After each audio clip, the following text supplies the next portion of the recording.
उनका सबका साथ सबका विश्वास का नारा झूठा है और सिर्फ दिखावा है। ये बीजेपी और आरएसएस के इख्तिताम का आखिरी दौर है और मैं बहुत बड़ी बात कह रहा हूं, मुझे लग रहा है और बहुत खास है। ये हिंदुत्व के एजेंडा का आखिरी दौर से हम गुजर रहे हैं और चिराग सहरी, सुबह का चिराग बुझने से पहले भड़कता है, ये भड़क रहे हैं। ये प्रोवोकेशन की जो एक्सट्रीम स्टेप हो सकते हैं, अब इस फेस में ये वो स्टेप ले रहे हैं। ये इस पागल कुत्ते को म्यूनिसिपल कॉर्पोरेशन की गाड़ी को उठा के बंद करना चाहिए था, या म्यूनिसिपल कॉर्पोरेशन तो गोली भी मार देती है पागल कुत्तों को, लेकिन वो इसीलिए छोड़ा गया है कि ये प्रोवोकेशन और करता रहे, मुसलमान मुश्किल किसी सूरत हो सड़कों पे आए। पिछले 3-4 साल से इनकी कोशिश है कि मुसलमान सड़कों पर आएं और फिर इस बहाने से उनका कत्लेआम किया जाए।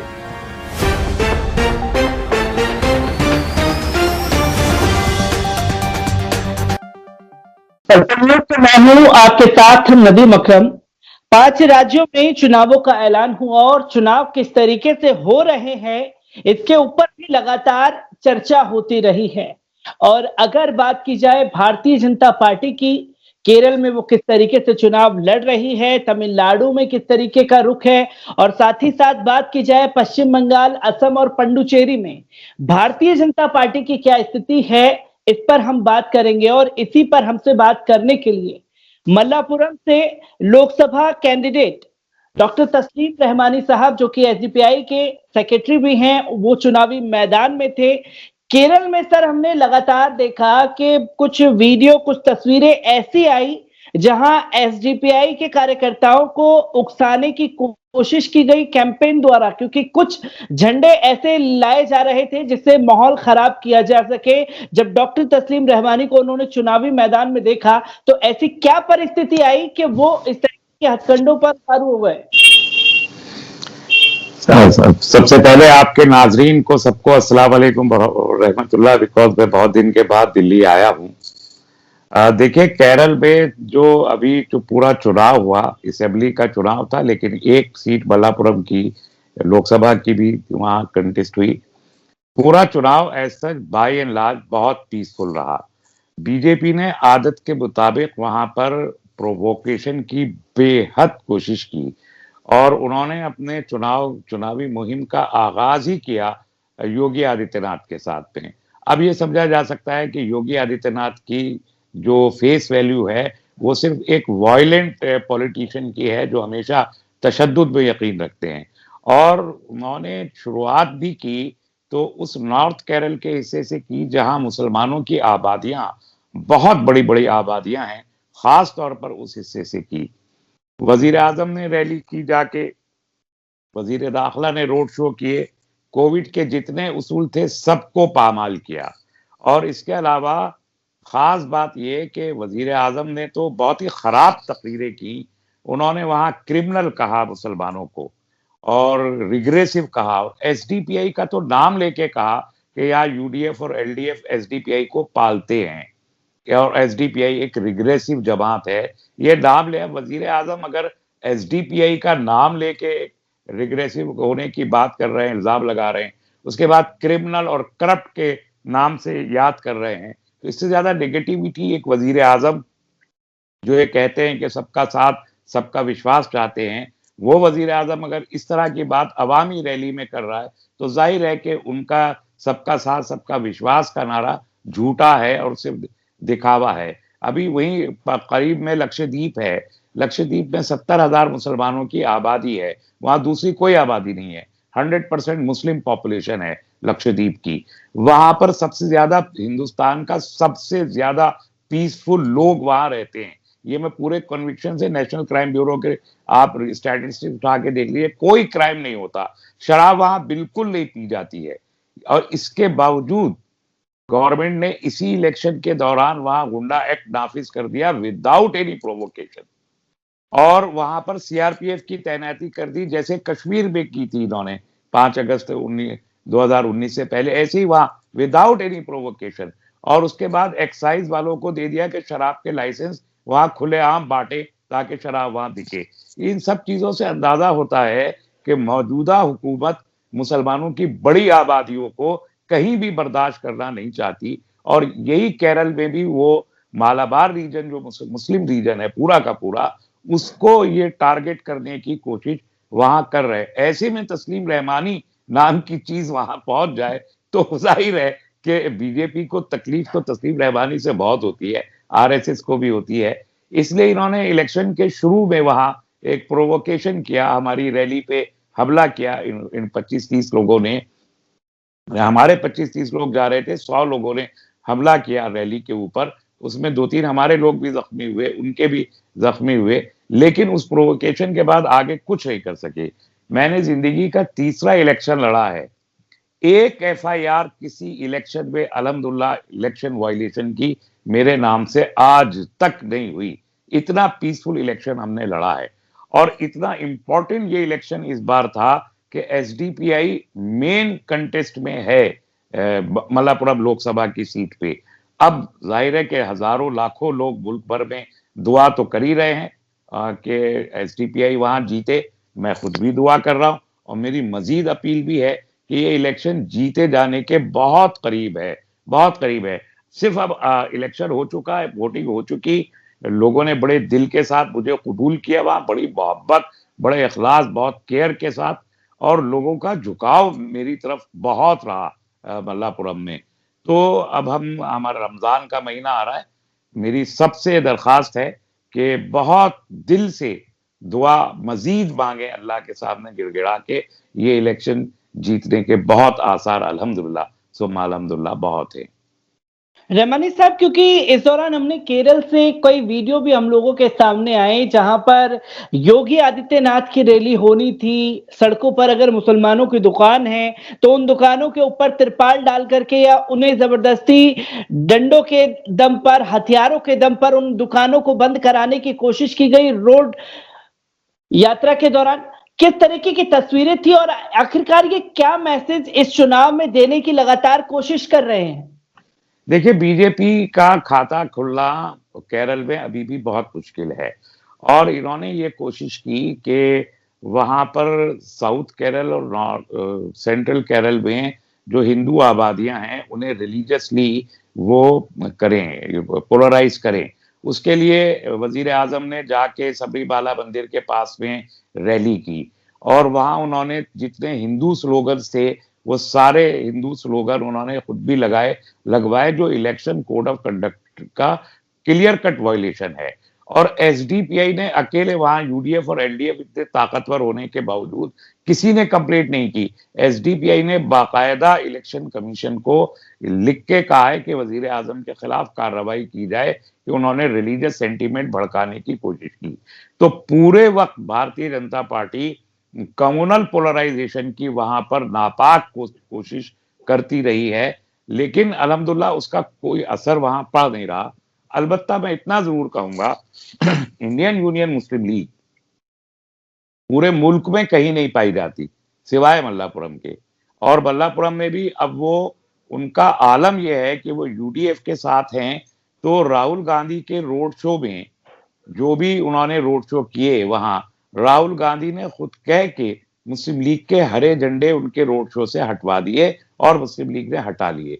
तो जो बची कुची मुस्लिम लीग मल्लापुरम में है वो कांग्रेस के जेर असर इतना ज्यादा है कि उसके किसी बैनर, पोस्टर, रिटन लिटरेचर पे जो हैंडबिल वगैरह बंटते हैं इलेक्शन के दौरान, कहीं भी एक जगह भी इंडियन यूनियन मुस्लिम लीग का नाम तक मुस्लिम लीग ने नहीं लिखा, खाली यूडीएफ का उम्मीदवार लिखते रहे। तो मुस्लिम लीग भी यूडीएफ बन के कांग्रेस की बी टीम वहां बन गई। तो कम्युनल पोलराइजेशन जहां बीजेपी ने किया, वहां कांग्रेस ने अपने आप को मुस्लिम लीग के टैग से अलग करने के लिए उनके हरे झंडे भी हटवाए, मुस्लिम लीग का नाम भी हटवाया, और मुस्लिम लीग ने हटा दिया। तो इसका लोगों पे वहां बहुत बुरा असर पड़ा। कांग्रेस ने भी कम्युनलाइज करने की कोशिश की, और बीजेपी तो करती ही है। क्योंकि सर अगर बात की जाए, ये तो सिर्फ बात हुई केरल की, 5 राज्यों में चुनाव है। पुडुचेरी की कोई खबर सामने नहीं आई। केरल की एक दो खबर मीडिया में सुर्खियों में बनी रही कि आज योगी आदित्यनाथ गए और वहां पर ये ऐलान कर दिया। तमिलनाडु का कोई जिक्र नहीं मीडिया में। अगर बचा तो असम और पश्चिम बंगाल। किस तरीके से देखते हैं इन 4 राज्यों के चुनाव में, क्योंकि असम में तो बीजेपी नेताओं की गाड़ी में ईवीएम भी मिली और यहां बूथ पर जब पश्चिम बंगाल में चुनाव थे तो तस्वीरें ये भी आई कि वोट अगर दावा जा रहा है टीएमसी का तो वोट डल रहा है बीजेपी को। ये किस तरीके की तस्वीरें सामने आ रही हैं? ये ऐसी कुछ तस्वीरें केरल में भी सामने आई। देखिए, बीजेपी को बहुत अच्छे से मालूम है कि तमिलनाडु में, केरल में वो चाहे जो कुछ कर लें, उनका खाता नहीं खुलना, ना उनका वोट शेयर बढ़ता है। पौंडीचेरी में अभी उन्होंने कुछ कोशिश की है, छोटी सी एक जगह है, यूनियन टेरिटरी है, उसमें शायद इनको कुछ मिले, शायद कुछ मिले। लेकिन केरल में, तमिलनाडु में कुछ भी नहीं मिल रहा है। श्रीधरन को भी लिया है, मेट्रो बैंक को भी लिया है, सबको लिया है, इतना कम्युनल पोलराइजेशन, कुछ नहीं मिलना। असम इनके हाथ में था, असम जा रहा है हाथ से बहुत बुरे तरीके से, बिल्कुल क्लियरली जा रहा है। बंगाल में ममता बनर्जी को ये टारगेट के, बंगाल इनका टारगेट है जीतने का। लेकिन हमारी जो इलेक्शन कैंपेन के दौरान भी देखता रहा, बंगाल में ममता की चंद सीटें कम करने के अलावा कुछ नहीं बिगाड़ सकते। और मैंने बहुत पहले कहा था, आपको याद हो, कि 2021 बीजेपी का की बदकिस्मतियों का साल है। कहीं नहीं जीत रही है इस 5 इलेक्शन में बीजेपी। इसलिए तो फ्रस्ट्रेट होके, जब भी फ्रस्ट्रेट होते हैं तो कम्युनल कार्ड ज्यादा खेलते हैं, इसलिए वो कम्युनल कार्ड ज्यादा से ज्यादा खेल रहे हैं। लेकिन इनको 2021 में ये 5 स्टेट में भी कुछ नहीं मिल रहा, और आखिर में नवंबर दिसंबर में भी हरियाणा वगैरह में इलेक्शन है, वो भी ये लूज करेंगे इंशाल्लाह। 21 इनके लिए माइनस होने जा रहा है इंशाल्लाह। 21 इनके लिए माइनस होने जा रहा है सर, क्योंकि अगर बात की जाए इन चुनावों की, चुनावों के दौरान जो रैलियां हुई, भारतीय जनता पार्टी के जो आला कमान नेता हैं उन्होंने भी पूरी तरीके से कोविड की धज्जियां उड़ा करके रख दी। और जैसे ही अब चुनाव खत्म होने वाला है तो दूसरे चरण में लॉकडाउन की तरफ बढ़ रहे हैं।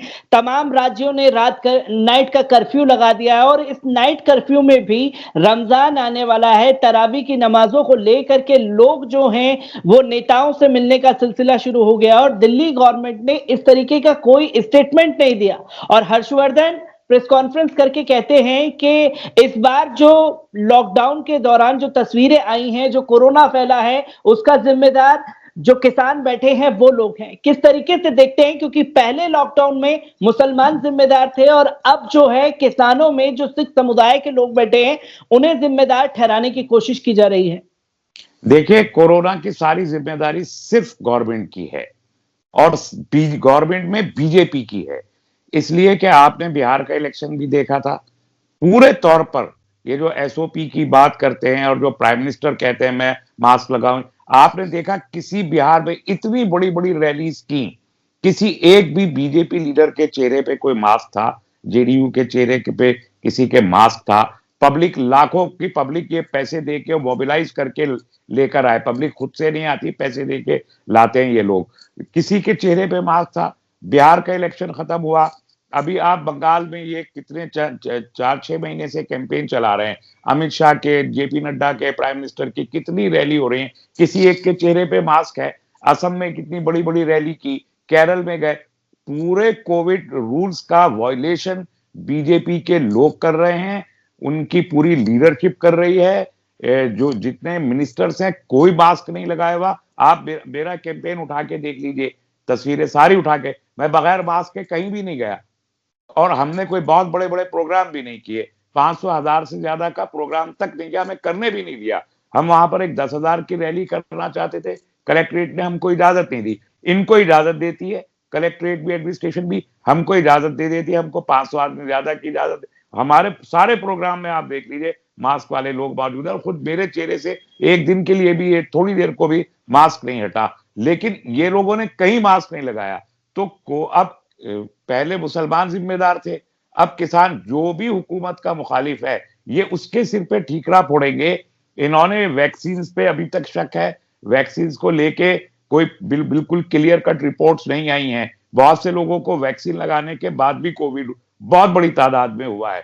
तो हुकूमत अपनी नाकामी छुपाने के लिए और अपने कम्युनल कार्ड खेलते रहने के लिए ये सब करती है। जहां तक रमजान का ताल्लुक है, तरावी तो 10 बजे तक खत्म हो जाती है, तो तरावी पे उसका कोई असर पड़ना नहीं चाहिए उसूली तौर पर। लेकिन अगर हुकूमत मजहब मुखालिफ है तो यकीनी तौर पर वो 10 बजे के बजाय 8 बजे भी कर सकती है। वैसे नाइट कर्फ्यू से क्या असर पड़ता है, मेरी समझ में ये मंतिक आती नहीं। बीजेपी वाले लोग अक्सर जाहिल लोग हैं, बेपढ़े लिखे लोग हैं, क्रिमिनल्स हैं बीजेपी के लोग। इन क्रिमिनल्स को ये जो मेडिकल की चीजें हैं, इनकी कोई नॉलेज नहीं है। इधर उधर से किसी से पूछ के और फिर अपना जो इनका रिलीजियस और कम्युनल एजेंडा है उसके मुताबिक ये फैसले करते हैं। कोरोना से नहीं लड़ रही है। मैं तबलीग जमात के मामले में भी मैंने कहा था कि ये कोरोना की लड़ाई प्रोफेशनल तरीके से नहीं लड़ रहे, कम्युनल तरीके से लड़ना चाहते हैं, इसलिए नाकाम है। नाकामी की बड़ी वजह है कि बीजेपी की सरकार कोरोना से कम्युनल अंदाज से लड़ रही है, प्रोफेशनल अंदाज से नहीं लड़ रही है। इसलिए दूसरा ये आ रहा है, जो दूसरी लहर पैदा हो रही है और उसमें अपने इलेक्शन के लिए, अपने प्रचार के लिए तमाम चीजें खुली हैं। बाकी लोगों के लिए कार के अंदर एक आदमी भी बैठा हो तो मास्क लगाना अजीब बेवकूफी की बात है। और रात का कर्फ्यू से रात में सब अपने घरों में जाके सो जाते हैं, दुकानें मार्केट सब बंद हो जाती। तो जब माल कमाना है जहां, वहां तो कोई कोविड नहीं है। रात में जब सो जाते हैं सब लोग घरों में जाके, तब ये कर्फ्यू लगा रहे हैं। उसका क्या फायदा होने वाला है, मेरी समझ से बालातर है। क्योंकि सर इसी दौरान हमने कई सारी तस्वीरें ऐसी देखी कि पूरी तरीके से एक सांप्रदायिक आग लगाने की कोशिश की गई। इससे पहले एक नाम सामने आता है वसीम रिजवी का, वो सुप्रीम कोर्ट पहुंच जाते हैं, कुरान शरीफ की 26 आयतों को लेकर के सवाल खड़े करते हैं। एक घटना घटती नहीं, दूसरी घटना सामने आ जाती है जहां नरसिम्हानंद जैसा एक व्यक्ति प्रेस क्लब ऑफ इंडिया में बैठ करके हजरत मोहम्मद सल्लल्लाहु अलैहि वसल्लम की शान में गुस्ताखी करता है। तमाम जगहों पर एफआईआर दर्ज की जा रही है, पर अभी तक ना तो दिल्ली पुलिस उसे गिरफ्तार करती है और ना ही उत्तर प्रदेश पुलिस उसे गिरफ्तार करने की हिमाकत दिखा रही है। आखिरकार इन लोगों को सरकार के राज में बढ़ावा क्यों दिया जा रहा है? ये बीजेपी और आरएसएस के इख्तिताम का आखिरी दौर है और मैं बहुत बड़ी बात कह रहा हूं, मुझे लग रहा है और बहुत खास है। ये हिंदुत्व के एजेंडा का आखिरी दौर से हम गुजर रहे हैं और चिराग सहरी, सुबह का चिराग बुझने से पहले भड़कता है। ये भड़क रहे हैं।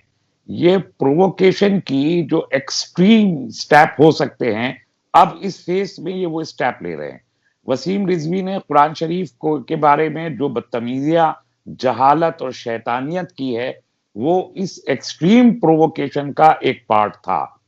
दूसरा पार्ट, अब ये लोग जानते हैं कि मुसलमानों किस चीज से प्रोवोक होते हैं। नबी करीम सल्लल्लाहु अलैहि वसल्लम की हुर्मत और एहतराम पर एक लम्हे, एक सेकंड कोई कंप्रोमाइज कोई मुसलमान नहीं कर सकता। खराब से खराब ईमान और के दर्जे वाला और बदतमाश और बदमाश मुसलमान भी ये बर्दाश्त नहीं कर सकता कि नबी करीम सल्लल्लाहु अलैहि वसल्लम की शान में जरा सी भी कोई गुस्ताखी हो। कुरान हकीम के बारे में हम एक लफ्ज नहीं सुन सकते।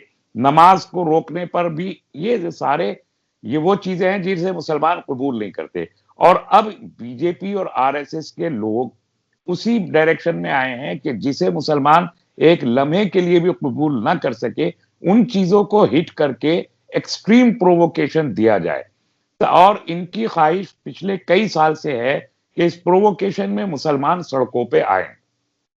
मुसलमान सड़कों पर आए तो ये जो फासिस्ट हिंदू हैं, ये उनका मुकाबला करें। उसके साथ पुलिस भी आए, जैसा का ये जो यहाँ कपिल मिश्रा कहता था कि वो पुलिस के साथ मिलके हम लड़ेंगे। पुलिस मित्र इन्होंने बनाए हैं कि आरएसएस के लोग पुलिस के वर्दी के साथ खड़े होकर मुसलमानों से लड़ें। आर्मी को सरफराइज किया है कि आर्मी भी जब इतने बड़े पैमाने पे फिसाद हो तो आर्मी भी निकले। तो मुसलमानों को सड़क पे लाके, खुद मुसलमानों के ऊपर इल्जाम लग के उनको सड़क पे लाके आर्मी के जरिए एक मास लेवल पे पूरे मुल्क में मास पोग्रोम मुसलमानों का बड़ा कत्लेआम करने के ये तैयारियां हैं। इसलिए ये प्रोवोकेशन किए जा रहे हैं। इसलिए इतनी ज्यादा एफआईआर होने के बावजूद न वसीम रिजवी गिरफ्तार किया गया। हालांकि वसीम रिजवी ने जो कुछ कहा सरासर गैर कानूनी है। हमारे दस्तूर के मुताबिक उसे उसकी एडमिट करना, पिटीशन एडमिट करना तो दूर की बात है, वो तो पहली नजर में रिजेक्ट हो जानी चाहिए थी, क्योंकि कोर्ट का जुरिस्डिक्शन नहीं है आसमानी किताबों पर कोई तबसरा करना। किसी दुनिया के कोर्ट का ये एडमिटेड फैक्ट है, यूनाइटेड नेशंस का है, हमारे मुल्क का भी है, कि ऐसी किसी मजहबी किताब पर सुनवाई करने का हक किसी अदालत को नहीं है। और ये प्रोवोकेशन भी है मुसलमानों, तो वसीम रिजवी को भी 24 घंटे के अंदर गिरफ्तार हो जाना चाहिए था। और इस स्वामी ने, ये जो भी है, ये गधा बदमाश, इस बदमाश ने नबी करीम सल्लल्लाहु अलैहि वसल्लम के सिलसिले में प्रेस क्लब में जो कुछ कहा, उसके बाद इसे 1 घंटे भी इजाजत नहीं होनी चाहिए थी जेल से बाहर रहने की, और जितनी हुई। लेकिन अगर नहीं कोई और किसी मजहब के बारे में कोई मुसलमान, सिख, ईसाई कुछ बोल देता, अब तक तो उसको वो हिंदू भी मारते मिलके, जो फासिस्ट हिंदू है, सब हिंदू नहीं, फासिस्ट हिंदू, और पुलिस ने भी जेल में डाल के उसकी खूब सुताई कर दी होती। लेकिन इसको खुला छोड़ा गया है, जैसे पागल कुत्तों को हम खुला छोड़ देते हैं, वो भौंकते फिरते हैं, तो इस पागल कुत्ते को म्यूनिसिपल कॉर्पोरेशन की गाड़ी को उठा के बंद करना चाहिए था, या म्यूनिसिपल कॉर्पोरेशन तो गोली भी मार देती है पागल कुत्तों को, लेकिन वो इसीलिए छोड़ा गया है कि ये प्रोवोकेशन और करता रहे, मुसलमान मुश्तिल किसी सूरत हो सड़कों पे आए। पिछले 3-4 साल से इनकी कोशिश है कि मुसलमान सड़कों पर आए और फिर इस बहाने से उनका कत्लेआम किया जाए। मुसलमान होशियार रहें, ये प्रोवोकेशन अगले 2-3 साल इस बहानों से किसी ना किसी सूरत जारी रहेगा। लेकिन बीजेपी इलेक्शन हार रही है, 2024 का इलेक्शन भी बीजेपी हारेगी। हमें सब्र करना होगा थोड़े दिन, अल्लाह के मामलात अल्लाह पे छोड़े। हमारे दिलों के अंदर तकलीफ है, वो तकलीफ रहेगी, उसके लिए भी हम अल्लाह से दुआ करेंगे कि अल्लाह हम सब की हिफाजत फरमाए। लेकिन उन्होंने 2019 में कश्मीर में भी ये प्रोवोकेशन किया था, 370 हटा के कश्मीरी बाहर निकलें, वहां पहले से फौज का इंतजाम था, सीआरपीएफ का इंतजाम था, तो हजारों लाखों कश्मीरी इनको 2019 में कत्ल करने थे, जो कश्मीरियों के सब्र ने नाकाम बनाया।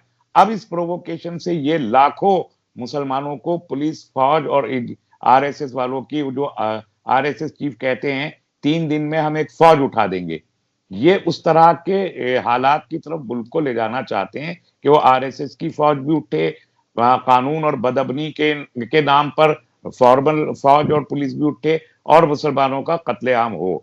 तो हमको वो सूरत हाल अवॉइड करनी चाहिए और एफआईआर और कानूनी कार्रवाइयां जारी रखनी चाहिए और उसके साथ में सब्र करना चाहिए, क्योंकि 3 साल में ये हालात बदलने वाले हैं इंशाअल्लाह।